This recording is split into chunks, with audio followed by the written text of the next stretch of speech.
tayo sa isa na namang challenging na taong lumipas. It's also good na balikan naman ang mga magagandang nangyari sa atin this year. At isa sa mga best na reminder sa atin ng mga yan ay ang mga photos na pinost natin sa ating mga social media. Yes! Kaya naman for today's scrapbookingan chikahan, pumili kami ng 4 photos that best represent the good things that happened this year. So ito ang aming best 4 of 2021. Uy! Okay. Okay, so sino bang mauna? Who will go first? Ay, Kiray! Nako! Naku, Ayan na. Kiray. Okay, ano sige. bang best 4 natin dyan? Go! Okay, yan yung mga moments na nasa taping ako, yan yung mga barkada ko, pamangkin ko.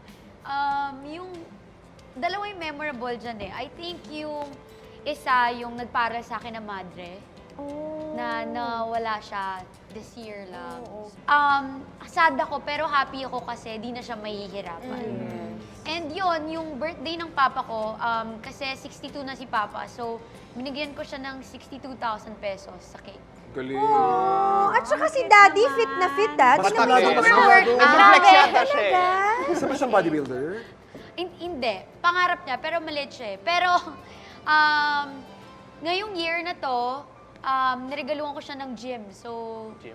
gusto niya ng business na gym. Kaya ganyan yung katawan ni Tsura Papa. niya. Wow. Pero yung meron din picture, di ko lang nasama. Yung birthday naman ni Mama, 56 siya.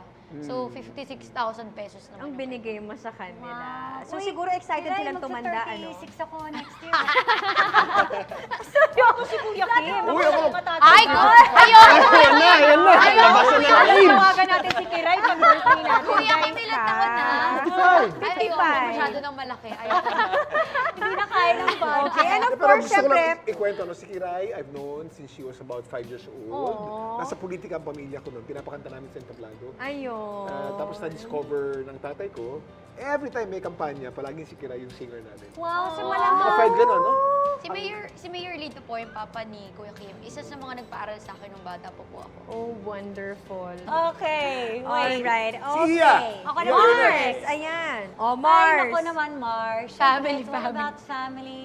Kasi I feel like this year, I really got to enjoy seeing my family grow together, lalo na yung tatlong bata. Kasi, syempre, Mars, si Alana, nung sobrang baby pa siya, pero syempre, wala pa siyang malay, yung her kuyas don't really get to enjoy her as much. But itong year na to, dahil naglalakad na siya, she would really, you know, like enjoy being amongst her brothers, being in the middle of the gulo, and just being together as a family. My heart's going to explode because of these Sarap, kids. o, diba? Summary ng 2021 in 4 photos. Oo. Okay, the next one will be Manolo.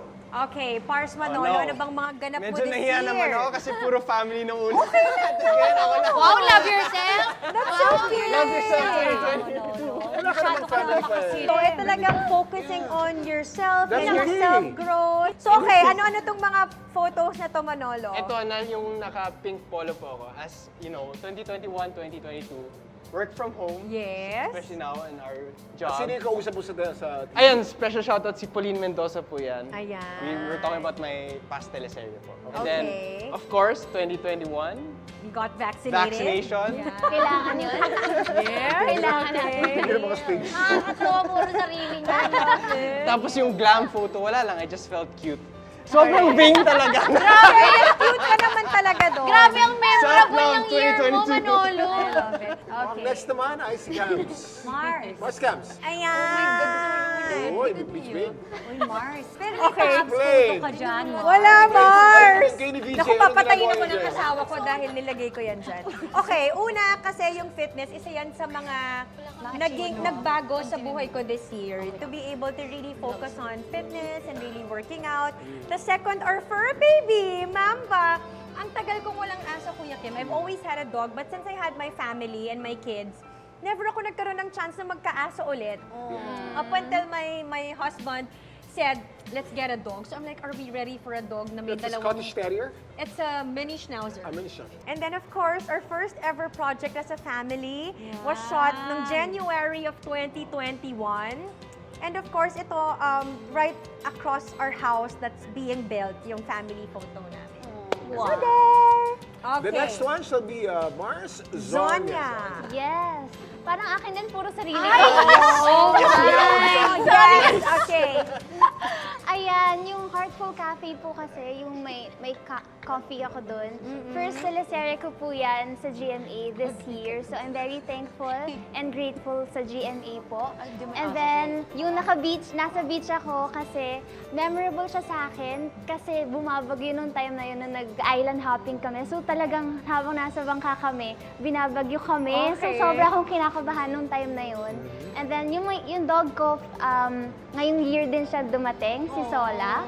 And yung isa naman is kaka-renew ko lang sa GMA. So, Oh, yeah. wow. Ako naman, Kiray my Kim. photos.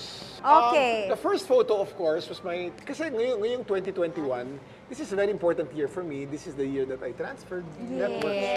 And that was my very first day in 24. Aww. Yeah. Si Nabuma welcomed me. Tita Mel, Vicky. I'll never forget that day, no? Ang mga anak ko nasa Amerika na sila, nag-aaral na sila.